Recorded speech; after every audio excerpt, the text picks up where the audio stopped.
Estás escuchando Milenio 3 por Aluka Nanica. Es la voz de JFK. Pensábamos a las 3:06 de este día de octubre del 2012 que ya estaba todo contado, recontado, reanalizado. Y sin embargo, ha surgido una novedad sorprendente, JFK, y hacemos un link mental con KGB. Toda la información resumida, Santiago Camacho. Pues intentaremos resumirla porque, como te decía, todo lo que nos ha aportado esta semana de información sobre el tema es un pelín complejo y es una maraña de nombres, de informaciones, de lugares y de datos que vamos a intentar ir lo básico para que el público entienda qué ha pasado. Pues todo viene a través de un señor que se llama Robert Holmes, que es un autor, un investigador de los servicios de inteligencia y que ha escrito un libro que se titula Un espía como ninguno. Un espía como ninguno es una biografía de Iván Serov. ¿Quién es Iván Serov?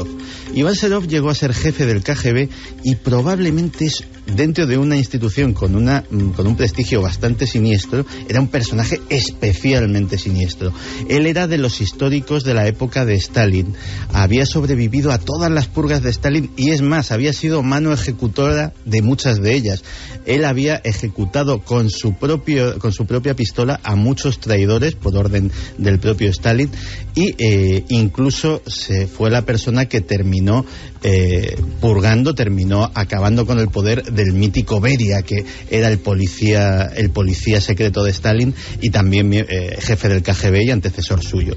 Pues bien, Iván Serov, según descubre Robert Holmes, habría sido la clave para asesinar a John Fitzgerald Kennedy, al margen incluso de lo que opinaba el propio Khrushchev. Serov manejaba el KGB como una especie de feudo propio y se había tomado el fracaso diplomático de la crisis de los misiles, de la cual sí se han cumplido 50 años precisamente este mismo mes de octubre, como una ofensa que había que vengar.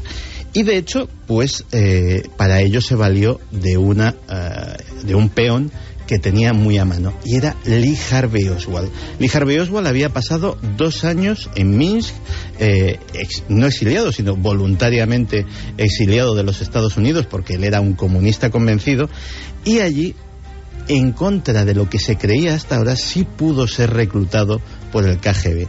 De hecho, se cuenta en el libro de Holmes cómo 55 días antes de la muerte de Kennedy, Oswald se presenta con una pistola en la embajada de la URSS en México, diciendo que quiere regresar a cualquier precio, que no soporta la vida en Estados Unidos, y allí se reúne con 3 diplomáticos, cosa que cualquiera, por mucha pistola que lleve al cinto, no consigue, y mucho menos que, según los archivos oficiales del KGB, era calificado como un perturbado.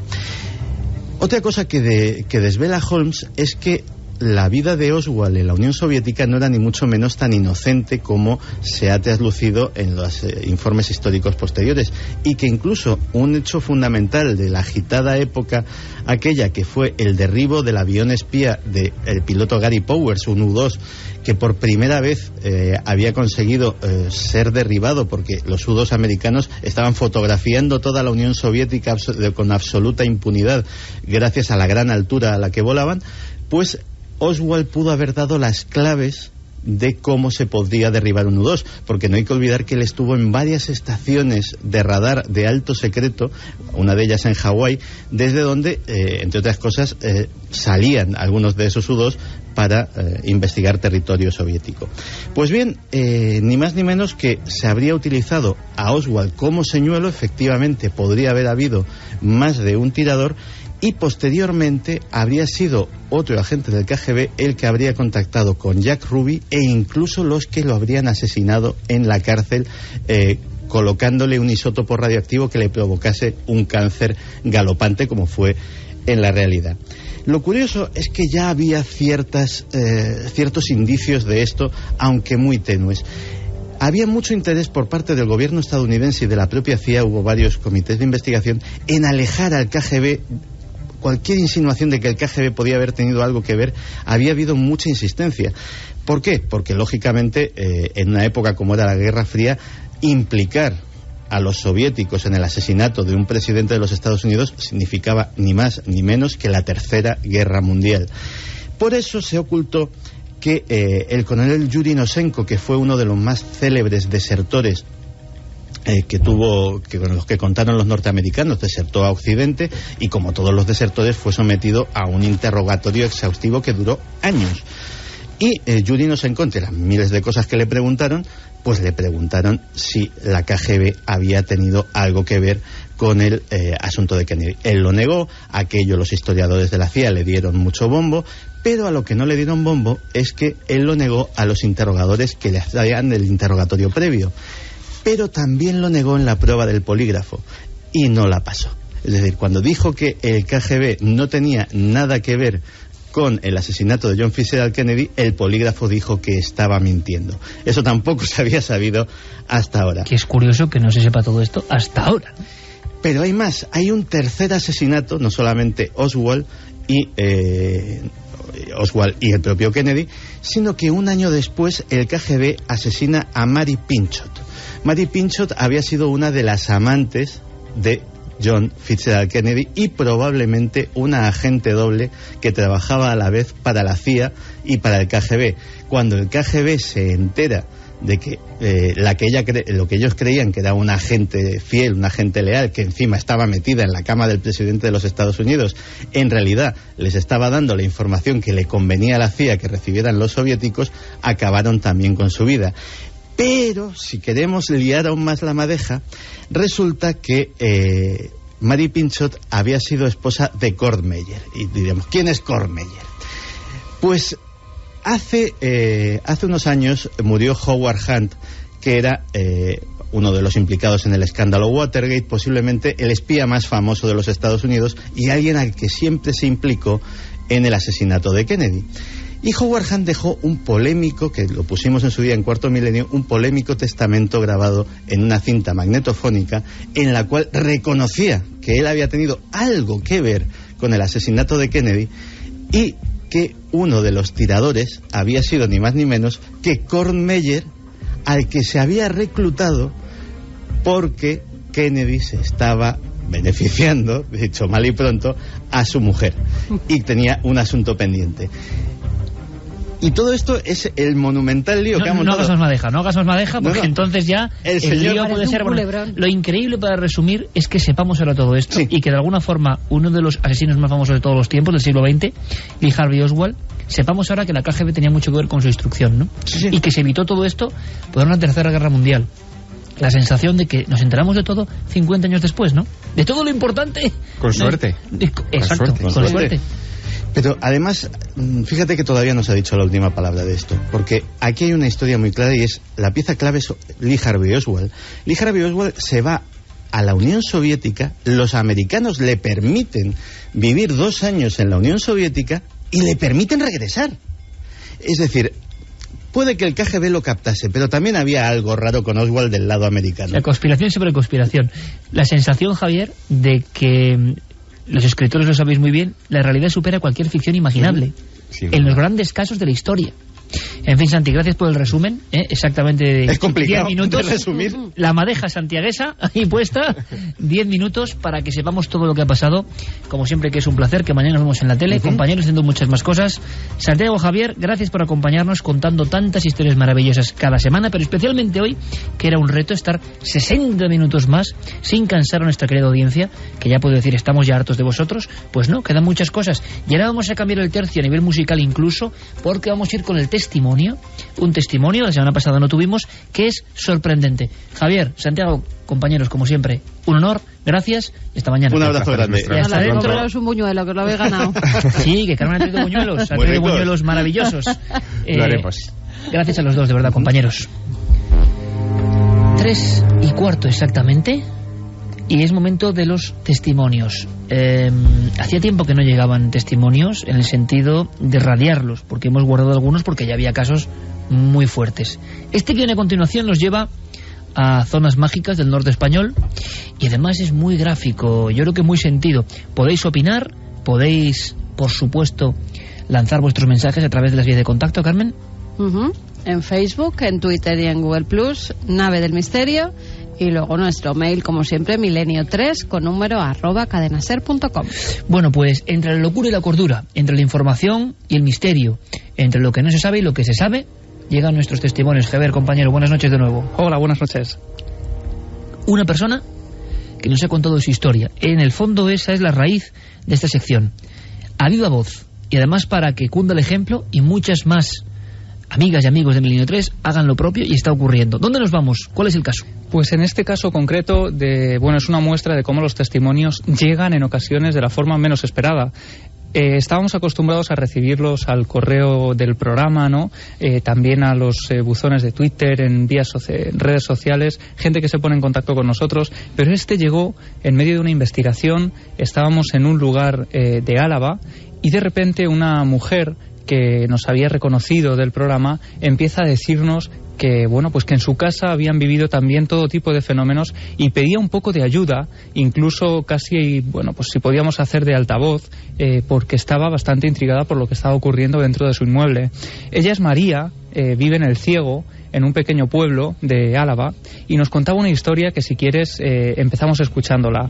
Vamos a escucharlo ahora, Javi, porque esta noche es de emociones y de noticias, y están ocurriendo muchas cosas ahora mismo, así que, compañero, de nuevo, información. Sí, tenemos más datos, Iker, de la operación policial contra ETA, importantísima operación policial contra ETA, que a esta hora permanece abierta en Francia. Ana Terradillo, hola de nuevo. ¿Qué tal? Buenas noches. Sí, hasta ahora también les podemos adelantar el nombre del otro detenido. Es Joseba Iturbe Ochoteco. Falta la confirmación de la policía científica, pero fuentes de la lucha antiterrorista confirman a la SER que el otro detenido es ese, Joseba Iturbe Ochoteco. Ya comentábamos previamente que pertenece también a la logística militar de ETA, y ahí es donde se le sigue encuadrando. Además, hay más novedades acerca de esta operación, que está ahora mismo completamente abierta. Sabemos que han sido detenidos los dos en un hotel Maldol, que está a 70 kilómetros de Lyon. Es una operación, como digo, que sigue muy abierta. Se están haciendo registros en las habitaciones de los hoteles, y ahora mismo la policía francesa, la policía de élite, continúa registrando ese hotel. Pues esa, Iker, es la última hora. Ha sido detenido junto a Izaskun Lesaca, presunta dirigente de ETA, el otro supuesto etarra, Joseba Iturbe. Gracias, compañeros. Está ocurriendo ahora mismo, repetimos, minuto a minuto prácticamente de la información. Está pasando, y los compañeros de los servicios informativos de la SER contando todo pues tal y como está ocurriendo. Así que nosotros, por supuesto, estaremos muy abiertos a cualquier conexión. Esto hace especial la escucha de Milenio esta noche, pero es que está ocurriendo ahora mismo y está pasando. Bien, teníamos una persona en El Ciego. Teníamos una persona en un pueblo de la zona de Rioja Alavesa. Sí. Esta mujer, María, cuando llega a este pueblo, al Ciego, se encapricha, digamos, de una casa muy concreta del centro de la localidad. Es un palacete del siglo XVII que a ella, desde el primer momento en que lo ve, pues le llama la atención y decide que quiere comprar ese lugar y que quiere vivir allí. No sabía, desde luego, lo que iba a ocurrirle, porque a partir de ese momento empieza a vivir todo tipo de fenómenos, tanto ella como su familia. Si quieres, vamos a escucharla y vamos contando su historia. Estaba un día comiendo sola y sí que noté, una presencia que pasaba algo que pasaba, pensaba que había alguien en casa, notas que pasa alguien detrás tuyo y miras y dices, que estoy sola. Y habían colgado los niños unos muñequitos con una cuerdita que venían en las patatas fritas, y las habían colgado en la cocina en los tiradores de los cajones. Y entonces, acto seguido, esto que notas que pasa algo detrás tuyo y miras hacia los cajones y todos los muñequitos moviéndose. Todo empieza, con estas sensaciones de que hay alguien más en casa. Eso que hablábamos hace unas semanas, ¿no?, del habitante incierto, llevado a estos extremos, a estos límites de llegar a pensar que hay alguien incluso detrás de ti. Ellos llegaban a ver, a escuchar sonidos como si hubiera alguien en casa cuando no había absolutamente nadie. Esto ocurre prácticamente, además, al poco de mudarse a esta casa en concreto, y además esa sensación de no estar solo, de no estar completamente solo, se va incrementando conforme van pasando los días. Esto fue hace ni un mes. Estaba sola, y de esto que no tenía la tele puesta ni nada, estaba todo en silencio, y yo tengo arriba un sofá que es el típico sofá de láminas que luego hace de cama, y cuando te sientas ya las láminas pues crujen un poco, ¿no? Y cuando alguien está sentado arriba lo oyes, y oía, y digo, a ver, si no hay nadie. Y subí, no había nadie, claro, evidentemente Volví a bajar y otra vez el sofá, crash, las láminas, vamos, el ruido de mi sofá cuando se sienta alguien. Podría parecer incluso una experiencia subjetiva, porque casi siempre ocurre cuando ella está sola en casa, y esto lo hemos visto también en otros casos, que parece que lo que haya en ese lugar se manifiesta específicamente cuando hay personas concretas de la familia.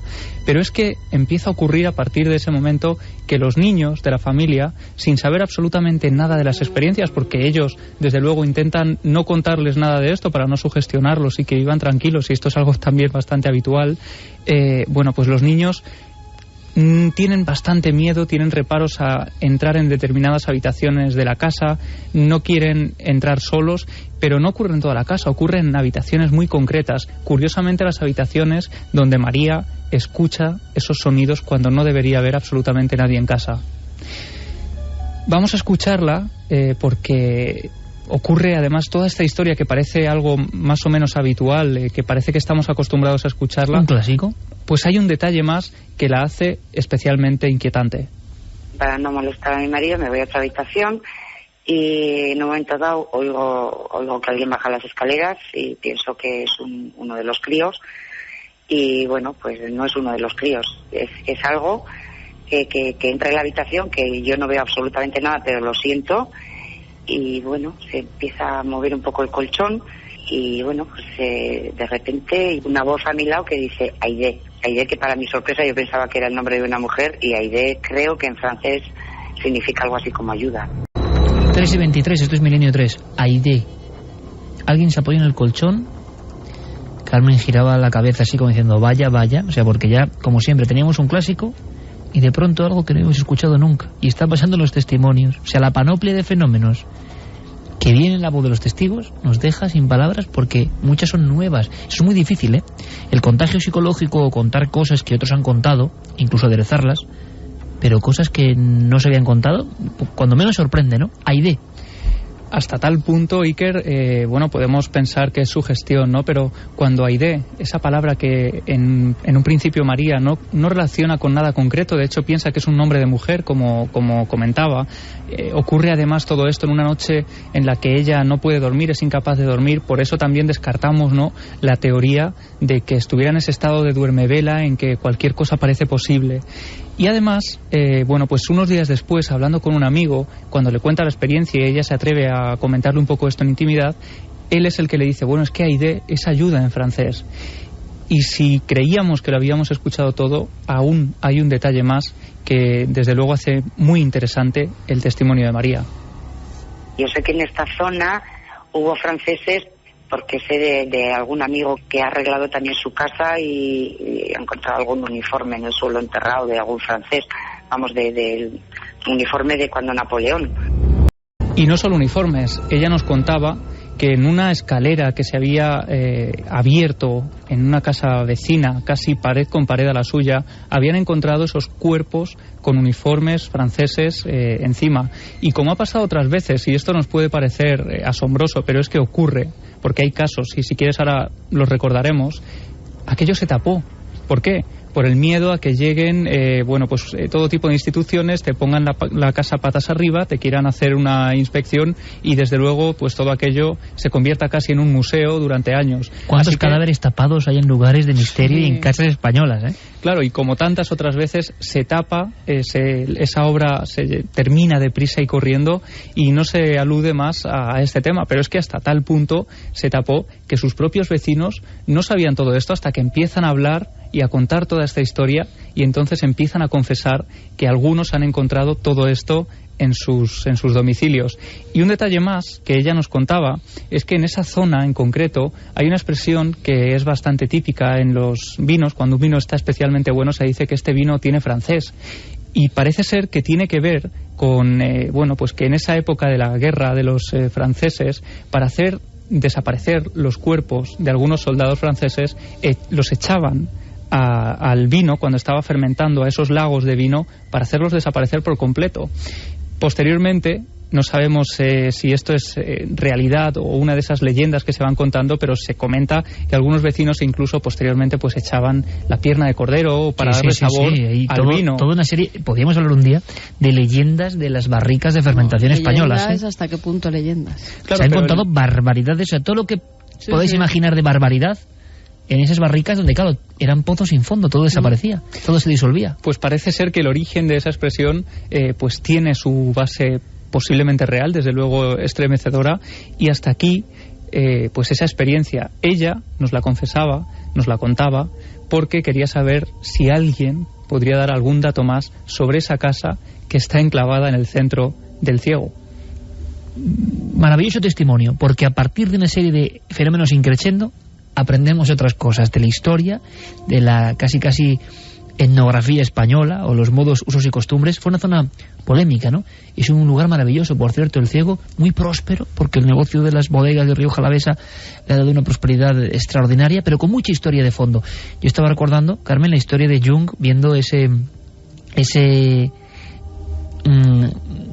soldado, o más bien uniforme con huesos casi, que Jung, como empieza a ver en su casa que pasan cosas, y encuentra esa especie de medio calavera, medio embozada y entre un barrizal de algún tipo de guerra antigua, y él le hace una ceremonia fúnebre porque cree que así ya se cumple el ciclo, que el alma descansaría en paz. Efectivamente, y ya todo cesa como ocurrió. Vamos a hacer una cosa que además viene al pelo, nunca mejor dicho.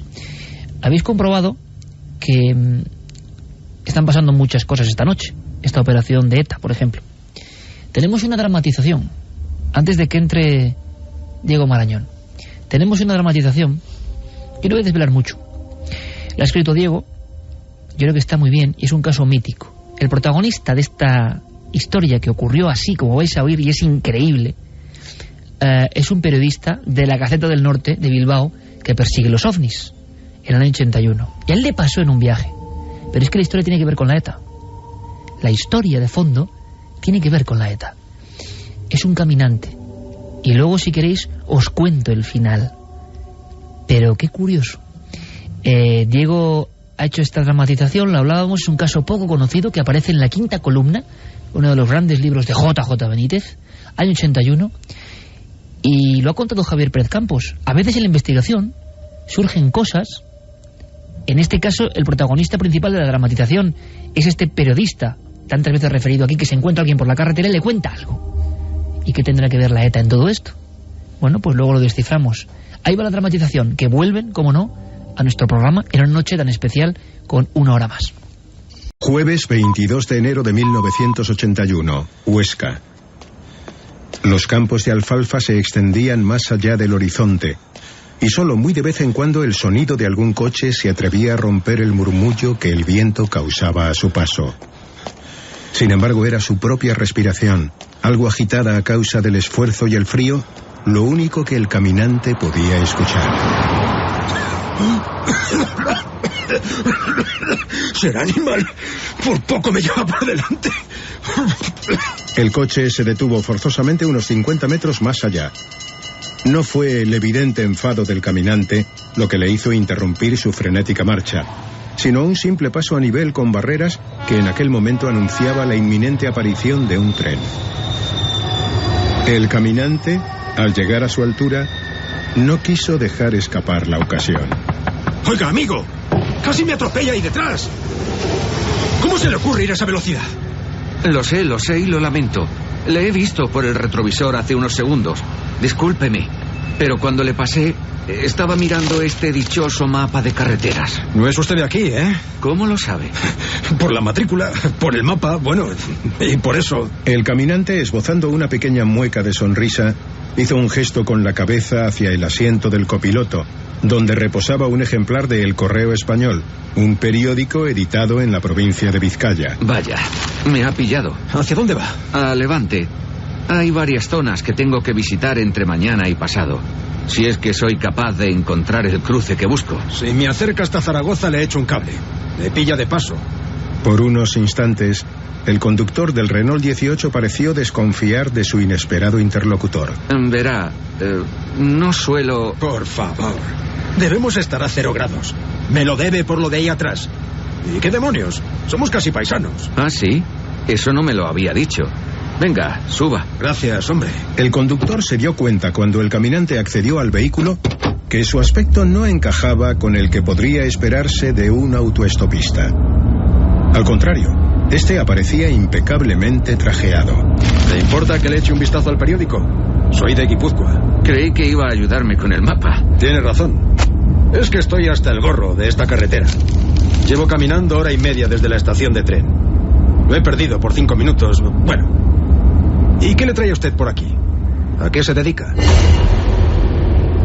¿Qué me diría si le contesto que a perseguir ovnis? El semblante del hombre se tornó pálido en décimas de segundo. ¿También persigue a sus tripulantes? Solo cuando se dejan. ¿Por qué lo pregunta? Porque está sentado con alguien que los ha visto. Bueno, eso creo. Repita eso. Si tiene verdadero interés, se lo contaré mientras conduce. Solo lo sabe mi familia. Y hace tiempo que el tema no se toca, pero yo lo tengo grabado a fuego. La verdad es que fue hace muchos años, en plena Semana Santa. Abril de 1968. San Vicente de la Sonsierra. Ocurrió en la primera semana de abril de aquel año. Había decidido pasar aquellas vacaciones con un amigo en ese pequeño pueblo de La Rioja. Me había hablado de los picaos, una tradición local. Un grupo de personas, los disciplinantes, se golpean la espalda con penitencia hasta hacer manar la sangre. En fin, el caso es que cuando terminamos de cenar, saldríamos del restaurante más o menos a las 12 de la noche. Bueno, aún es pronto. Tomamos una copa, ¿no? No. Yo estoy muerto. Por hoy he tenido suficiente. De aquí directo al sobre. Ah, tú te lo pierdes. Hace una temperatura buenísima para pasear. Y pienso aprovecharla. Carpe diem. Era una noche templada de luna llena. Sin ningún rumbo en concreto y dejándome llevar por mis pasos, apareció ante mí la torre del reloj. Señal inequívoca de que me acercaba a las ruinas del viejo castillo de San Vicente. Hacía ya un rato que un silencio poco habitual lo había inundado todo, haciendo callar hasta a los grillos. No sé si fue aquella quietud total lo que hizo que me sentara, apoyando la cabeza contra uno de los muros. Lo cierto es que el sueño me invadió irremediablemente. No sé cuánto tiempo estaría dormido. Calculo que unas 2 horas. De pronto, un ruido a escasos metros me despertó. Al abrir los ojos, acerté a distinguir 3 figuras recortándose ante mí. ¿Qué hora es? ¿Qué sois? ¿Picaos? ¿Qué hacéis? No pude terminar la pregunta. A medida que mi visión se hacía más nítida, el pánico empezó a apoderarse de mi alma. No puede ser. Esto tiene que ser una pesadilla. Aquellos seres tenían una altura descomunal. Como descomunales resultaban sus hombros en proporción a su cuerpo. Vestían una especie de túnica oscura que les llegaba a los pies. Y sus cabezas, invisibles a mis ojos, aparecían cubiertas por capuchones. ¿Qué pasa? ¿Quiénes sois? Al mirarlos detenidamente, pude ver cómo aquellos embozados sostenían en sus manos derechas 3 instrumentos con forma de guadaña, como si fuesen 3 muertes silenciosas, a cual más siniestra. ¿Por qué no habláis? ¡Contestad! Pero había algo más. Algo que me paralizó de puro terror. Sus ojos. Lo único que parecía vivo en ellos, sí. Aquellos terribles ojos, grandes y encarnados, se apagaban y encendían a la vez, como si siguiesen un macabro patrón. ¡Muertos! ¡Estáis muertos! ¡Dejadme! ¡Por Dios, dejadme! El pavor se apoderó de todo mi ser. Y en plena noche, con la sola luz de la luna llena, eché a correr sin mirar atrás. Había avanzado ya unos cuantos metros cuando me di cuenta que el pánico me había hecho tomar el camino equivocado. ¡Maldita sea! Sin embargo, decidí que prefería perderme en mitad de la nada antes que volver a pasar de nuevo por aquel lugar. Corrí en dirección a Briones y cuando las fuerzas comenzaron a flaquear, me refugié ocultándome en una de las viñas que había junto a la carretera. Fueron las horas más angustiosas de mi vida. Nunca olvidaré cómo mi cuerpo entero temblaba de miedo, recordando aquellos 3 pares de ojos que parecían encenderse y apagarse al unísono, como faros que señalasen la entrada al mismísimo infierno. Permanecí allí, acurrucado, hasta que al amanecer una furgoneta de reparto tuvo a bien recogerme.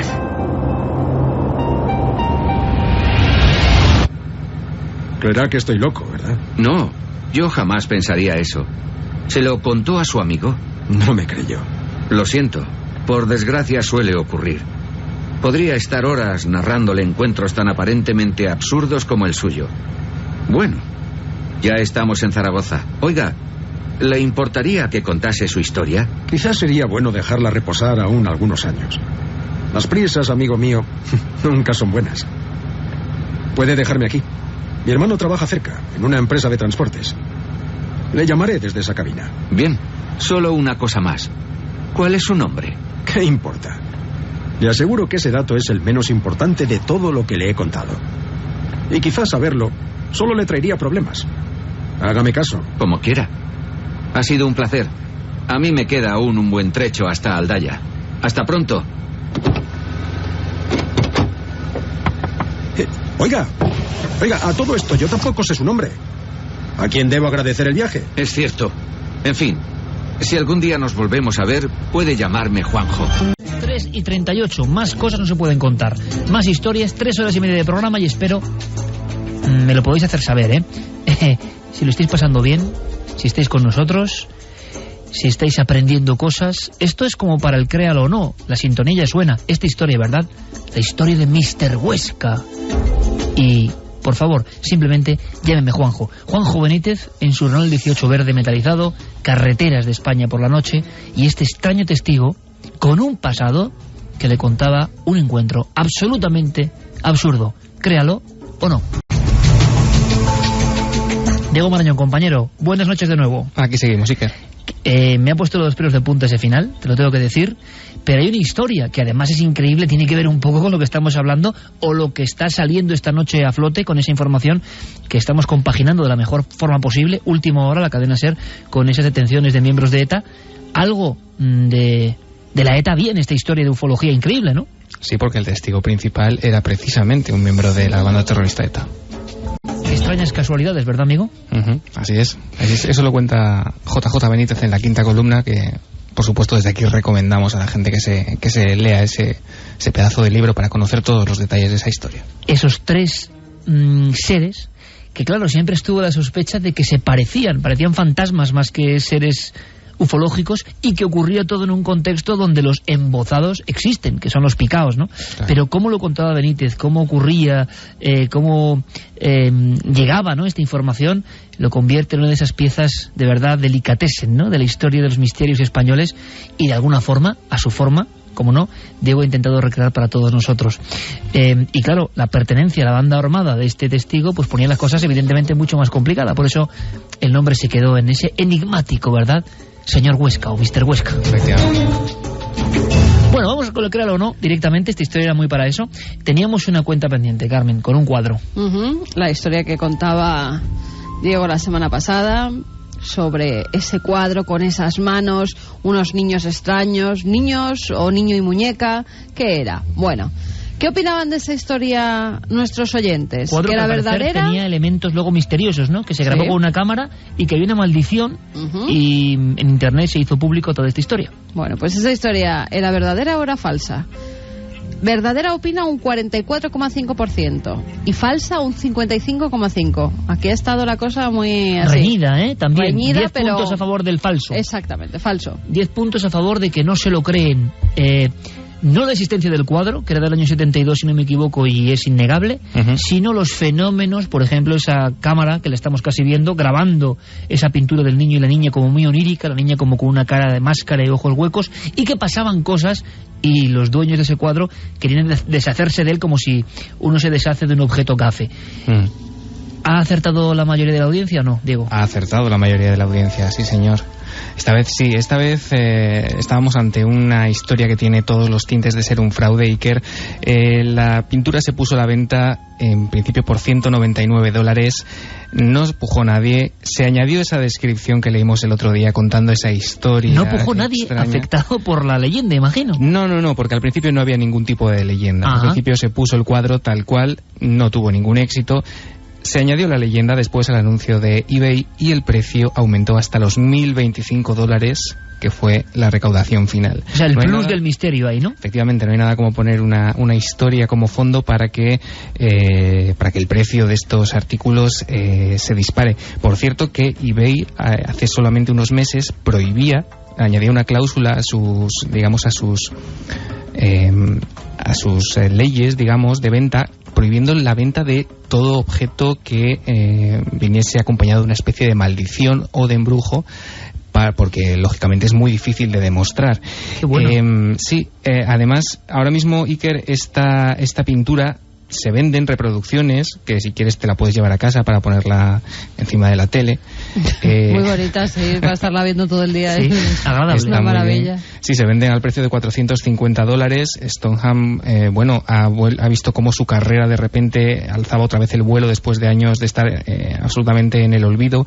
Las capturas de webcam de las que hablábamos el otro día, Iker, no son más que imágenes que han sido retocadas informáticamente y, bueno, al darle pues una especie de sombra o de relieve parece que pueden tener ese efecto que comentábamos, pero nada más lejos de la realidad. Incluso los vendedores, algunos vendedores a los que se ha llegado a través de entrevistas, comentan que no hay nada extraño en la pintura, que a ellos no les ha pasado nada. También el actor que murió, bueno, pues sí, un actor que compró el cuadro murió, pero claro, murió en una operación a los 77 años. En fin, tampoco es tan extraño, es como si nosotros compramos mañana una lechuga y nos atropella un camión. Claro. La lechuga no está maldita, lógicamente. Pero esto, la máxima eterna de si no es vero es ben trovato, ¿no? O sea, está bien contado y entonces, claro, la historia se le añade al cuadro y de repente el cuadro y el autor real del cuadro, que ven cómo su caché aumenta. Y le pilló por sorpresa, además, vamos, el hombre todavía, yo creo que no se lo cree hoy. Bueno, la historia de un cuadro que existe, cuyos fenómenos y maldición es un fraude. Acertó el 55% de los detectives, que sé que siguen muy atentos esta sección novedosa, extraña, curiosa, de Diego Marañón. Y traemos, atención, se hablaba de una nueva escena del Exorcista, por cierto, la semana pasada, de un fragmento nuevo, de una escena, si no me equivoco, Diego, en la cual Linda Blair, la niña poseída, estaba levitando, pero pasaban más cosas, ¿no? Levitando y giraba. Ah, giraba. ¿Y cómo quitaron eso? Pues no lo sé, es una buena pregunta. La verdad es que no solamente es el fragmento que salió a mediados de la semana pasada, que eran, pues eso, lo que comentaba Carmen, que era Linda Blair levitando, girando sobre sí misma y volviendo a caer, sin una pizca de ordenador, por cierto, y da un miedo que es alucinante. Da más miedo que con ordenador, claro. Sí, efectivamente. Sino que además, en días posteriores apareció más metraje. En total han aparecido como unos 5 minutos y medio nuevos, en los que además de esa escena que vemos, se nos muestra cómo el set de rodaje, a través de una especie de mecanismo hidráulico, se mueve completamente y se nos muestra, bueno, pues aparte del equipo, una especie de montaña rusa, mientras Linda Blair pues se parte de risa, hay que decirlo. Y como Linda Blair está también en la cama y le dan unos espasmos que casi la rompen el cuello. Es verdad que Linda Blair tuvo muchos problemas por esas escenas, por grabar esas escenas en la espalda, en el cuello, que tuvieron que parar varios rodajes para que el médico la atendiera, porque eran tales los espasmos que daban con una maquinaria específica que tenían para ello, que el cuello de Linda Blair, si la ves en estas imágenes que han salido ahora a la luz, que no se habían emitido en la película, es que parece una muñeca, literalmente. Es muy curioso, y dices, todavía quedan sorpresas, no solo con JFK, sino con El Exorcista, que tiene 40 años, se dice pronto, tiene 40 años la película prácticamente, y sigue generando, porque la escena de la araña de hace unos 10 años era espantosa en su maldignidad y también se eliminó. En fin, hablamos del icono del Exorcista, bien, eso es una parte, pero ahora hablamos de otro icono del cine que todo el mundo va a recordar. Estoy seguro que Noel Caldo va a ser el primero que lo recuerde perfectamente. ¿Ha oído algo? Una muerte en una escena, ¿verdad, Diego? Estamos hablando de la película El Cuervo. Ojo, quiero poner en antecedentes a la audiencia, porque a lo mejor la pregunta del créalo o no no es la que ellos se esperan. Primero que escuchen un momentito lo que vamos a contar. Vamos a hablar del Cuervo, una película de 1993, como todo el mundo sabe, protagonizada por Brandon Lee, hijo de la superestrella de artes marciales Bruce Lee. No vamos a poner en duda si Brandon Lee murió o no en el set de rodaje, porque es un hecho constatado. Está el informe del atestado médico, el informe de defunción, que confirma que murió por una herida de bala, por un fragmento de bala que había quedado atrapado en el tambor, y que a causa de una carga de fogueo, salió disparado, se alojó en su abdomen, le perforó el estómago y llegó hasta su columna vertebral. No se pudo hacer nada, estuvo 6 horas y media en la mesa de operaciones y finalmente fallecía a los 28 años de edad en ese set de rodaje. Un infortunio que, si lo piensa uno, es increíble. Sí, lo decía también Linda Lee Catwell, su madre, que había sido la cadena de eventos más insospechada y más increíble que uno se pudiera imaginar. En fin, Brandon muere en un hospital de Carolina del Norte y se produce prácticamente a 8 días de terminar el rodaje. Faltaban simplemente algunas escenas retrospectivas del apartamento del protagonista y su novia. Bueno, las escenas que faltaban se completaron mediante un doble, como todo el mundo sabe, con efectos digitales, sustituyendo la cara de Brandon. Fallece no solo a 8 días del final del rodaje, sino a 17 días antes de su boda, lo cual también le añade bastante dramatismo a la historia. Pero, ¿a qué nos vamos a referir en este Créalo o no? Se dice, como parte de todas las leyendas urbanas que rodean a esta muerte, en este rodaje, como parte de la conspiración, que el momento en el que Brandon Lee es disparado accidentalmente permanece en la película. Se dice exactamente que se puede ver en el minuto aproximadamente 10. Es cuando el personaje de Eric Draven, que es al que daba vida a Brandon Lee, aparece en su apartamento cuando una serie de malhechores atacan tanto a él como a su pareja en la película, y al final acaban con su vida disparándolos. Y bueno, lo que parece o lo que se cuenta, Iker, es que se puede ver la muerte de Brandon Lee en el fragmento de esa escena. Si quieres la escuchamos, el momento exacto. Vamos allá. Desconcertado estaba el diablo y sintió el horror de la bondad oculta y vio la virtud en su cuerpo. ¿Te gusta? Esto es pornografía. ¿Shelly? ¡Adiós!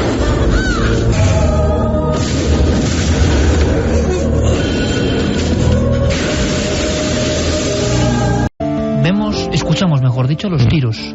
Tiros que cuenta, la verdad o la mentira, créalo o no, son los que producen la muerte de Brandon Lee, uno de los grandes mitos del cine en su momento, en el 93. ¿Qué me hay que saber, Diego? Bueno, tenemos que saber que el actor que dispara ese arma de fogueo, Michael Massey, fue llevado a los tribunales. No se pudo actuar contra él porque, lógicamente, a él se le proporciona un arma. Él simplemente se limita a hacer lo que en el guión se supone que debe hacer. Dispara. Por eso se habló de conspiración, ¿no?, en torno a la muerte del hijo de Bruce Lee. Efectivamente, se han dicho multitud de cosas, como que fue a lo mejor una venganza de la industria cinematográfica de Hong Kong porque estaba resentido con Brandon por dedicarse más a películas de Hollywood.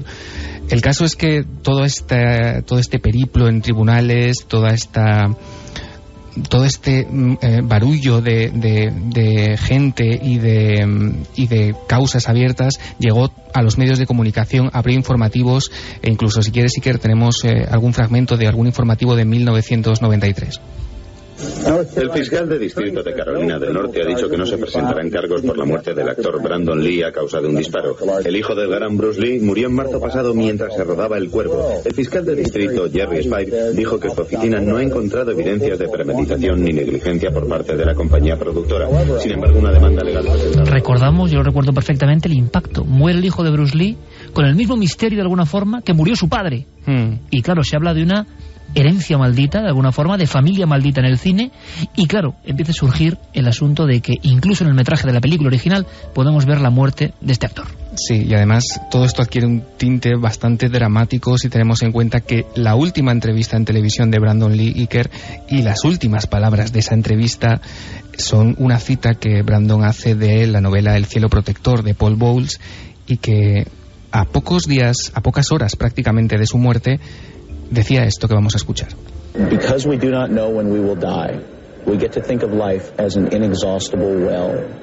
And yet everything happens only a certain number of times, and a very small number, really. How many more times will you remember a certain afternoon of your childhood, an afternoon that is so deeply a part of your being that you can't even conceive of your life without it? Perhaps 4 or 5 times more, perhaps not even that. How many more times will you watch the full moon rise? Perhaps.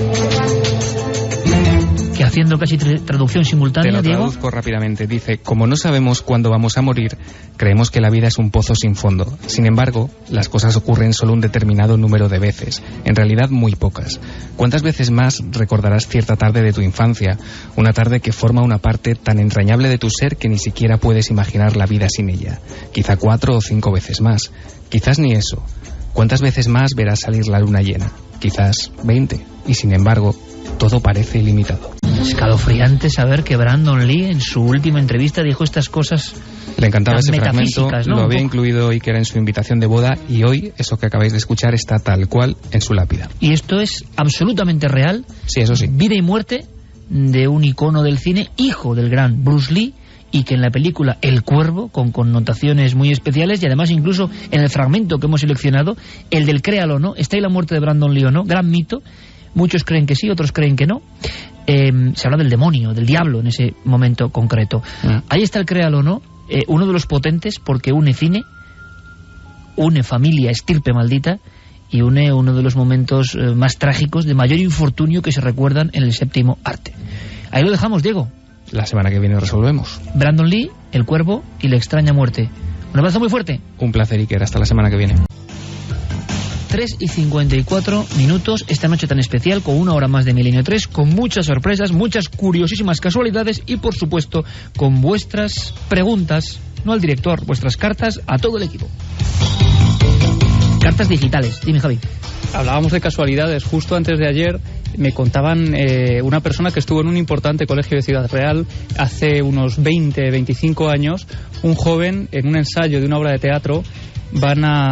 Están representando una obra de bandoleros, y uno de los jóvenes, que tiene nombre y apellidos, y algún día lo contaremos porque es una historia tremenda, es la historia del cuervo en nuestro país y en esta ciudad.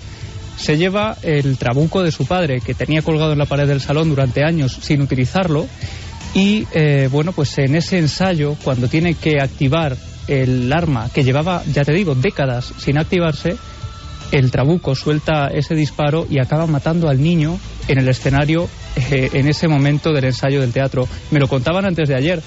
Es casual también que contemos hoy la historia del cuervo. Ahora mismo yo estaba escuchando a Javi con la típica cara que pone un Cuarto Milenio, que la gente mucha cree que es impostada, real, boquiabierto absolutamente. Otra extraña casualidad. Es que las armas hay que tener mucho cuidado, que las carga el diablo. Nunca mejor dicho, eso parecía en el último fragmento. Exactamente. Vamos con mensajes, que en Facebook dicen que sigamos si queremos otras. Otra horita más, sí, ¿no? Igual aguantaban y todo. Dicen eso, ¿no? Nada, igual un día hacemos, como han hecho otros programas, maratón. ¿No? Maratón, 24 horas de Milenio. No estaría mal, pero alguna causa benéfica yo lo haría perfectamente. X horas. Bien. Si es para ayudar a alguien, sí. Vale, venga. Lo apuntamos. Borja Fernández nos decía: yo tengo entendido que cuando le disparan es en la escena que Brandon está encima de la mesa cuando está ya haciendo la venganza, no en esa escena. Bueno, un dato más que nos da Borja. Marcos Alonso: la ciencia no nos ha enseñado aún si la locura es o no lo más sublime de la inteligencia. Lo decía Edgar Allan Poe. Oh, qué frase más bonita, ¿eh? Lo más sublime de la inteligencia ya es la locura. Poe tenía que ser, claro. Caliturico, me ponen unos nombres. Entonces he de suponer que los que somos negados para hacer cualquier ejercicio creativo es que somos muy sanos mentales. No sé si es un alivio o una frustración, porque envidio a los creativos que te hacen sentir menos humanos. A mí me pasa con mi hermano, que es músico, productor y escritor. Bueno, seguro que él tiene muchas facultades de lo que piensa, que también muchas veces nos medimos con un rasero muy bajo, ¿no? Benito y pensamos mal de nosotros mismos. Nauta nos dice: sigo a Milenio desde que se emitía los viernes y los domingos hasta altas horas de la madrugada. ¿Te acuerdas la edición de los domingos? Benito Nauta. Benito Nauta, buen nombre, ¿eh? Benito Navegante. Me considero escritor, no he publicado por falta de fondos, pero no por ello he dejado de escribir mientras me apasiona hacerlo, y sobre todo y fundamental, cada semana Milenio 3 nos ofrece 3 horas que bien podrían ser un gran libro cada programa. Cuantísima información y cuantísima calidad. Por ello y solo por ello me considero afortunado y feliz de poder disfrutar algo así cada semana. Oye, Benito Nauta, gracias, nos emociona un mensaje como ese, y uno es escritor, claro que es escritor, es que no hace falta publicar para nada. Algunas de las más grandes obras de todos los tiempos nunca fueron editadas ni puestas a la venta. Francisco de Barcelona nos dice: no sé si conoceréis el tema del lenguaje inverso. Es una cosa muy curiosa que según qué voces, incluidos bebés, invirtiendo la voz da como resultado que su balbuceo sea coherente con lo que el adulto le pregunta o comenta. No recuerdo quién comenzó este estudio, pero un amigo mío en 2010 nos presentó varios ejemplos. Aquí os dejo uno de los audios que insertó mi compañero en iVoox. Espero que podáis escucharlo por bien. Lenguaje inverso. Es la voz de mi compañero, exactamente. ¿Ves? Aquí, como decía antes Benito Nauta, nosotros damos contenidos, pero es que sois vosotros los que muchas veces propináis, una especie de mente colectiva, cosas que nos interesan a todos. María Kiko Rey dice: ¿para qué quiere una ballena hablar con nosotros? Eso es soberbia humana. Nos creemos más interesantes que ella. ¿Es que acaso nuestro lenguaje es más importante que el de ella? Eso creemos nosotros, desde luego. Pues por eso somos tan soberbios. Hombre, hay que decir, el hombre, la mente humana ha llegado a una serie de milagros incomprensibles que el resto de la fauna no ha llegado, que sepamos, pero bueno, indagaremos sobre Sheila nos decía: mi hija hace unas semanas salimos a la calle y dando un paseo por el bar que está al lado de su casa, le dice a una señora que ¿por qué te has quitado las sandalias y te has puesto las botas? Las sandalias eran más bonitas. La señora me miró y me dijo: ¿cómo sabe eso? Me he quedado blanca. Las niños cosas de los niños, ¿no? Claro. Exactamente. María Kiko dice: porque en lugar de enseñar a los animales nuestras formas de expresarnos nosotros, no hacemos una cosa, intentar entender su lenguaje, que ellos sean los que nos enseñen a nosotros su forma de expresarse y llegar a entenderlos. Bueno, yo creo que esta noche se han roto varios tabús. Hay uno muy importante, ¿no? Saber que científicos españoles de primera línea, como han hablado aquí, director de la Cueva de Altamira, director de Cuevas Prehistóricas de Cantabria, personas de la Facultad de Barcelona, que están escuchando el arte rupestre, que están grabándolo, ya es un paso más. Hemos hablado de un montón de historias que en el fondo van en ese sentido, que nuestra percepción siempre ha estado muy anquilosada, una arteriosclerosis de lo que es posible y lo que no, y muchas veces lo que ocurre nos deja sin habla por lo maravilloso que es, como ha ocurrido esta noche. Ha sido un placer, una noche turbulenta con muchos acontecimientos y que hemos intentado pasar con vosotros de la mejor forma posible. Javier, Noel, Carmen, mañana nos vemos en la tele, a las 12, que esté ahí todo el mundo muy pendiente. Más allá de lo imposible, lo que nos ha contado en la película, lo que hay detrás del acontecimiento del tsunami del 2004, que fue tremendo. Mañana lo contamos todos y mucho más. Ha sido un placer, chicos, como siempre. Para todos, feliz semana.